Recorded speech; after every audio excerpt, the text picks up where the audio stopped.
របៀបប្រើប្រាស់ foam atomy ឲ្យបានត្រឹមត្រូវបងប្អូនប្រើ foam atomy យូរហើយតែឲ្យដឹងថាប្រើប្រាស់បែបម៉េចទេបងប្អូននេះនៅពេលដែលបងប្អូន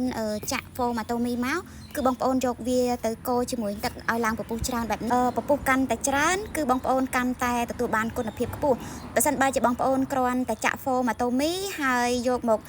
លាបនៅលើស្បែកមុខធម្មតាហើយញីធម្មតាគឺបងប្អូនមិនទទួលបាននៅប្រសិទ្ធភាពខ្ពស់នោះទេក៏ប៉ុន្តែបើសិនបើជាបងប្អូនយកវាទៅឆ្លីជាមួយនឹងទឹកឲ្យឡើងពពុះច្រើនបែបនេះទៅបងប្អូនយកពពុះហ្នឹងទៅដាក់ម៉ាស្សានៅលើមុខគឺបងប្អូននឹងឃើញសភាពស្បែកមុខរបស់បងប្អូនគឺប្លែកតែម្ដងចាគឺថាឃើញសភ្លឺថ្លាជាងមុនភ្លាមហើយតែប្រភេទ foam របស់យើងនេះមិនមែនជាប្រភេទ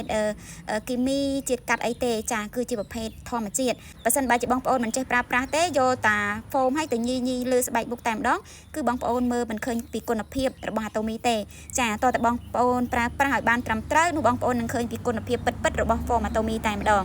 អរគុណ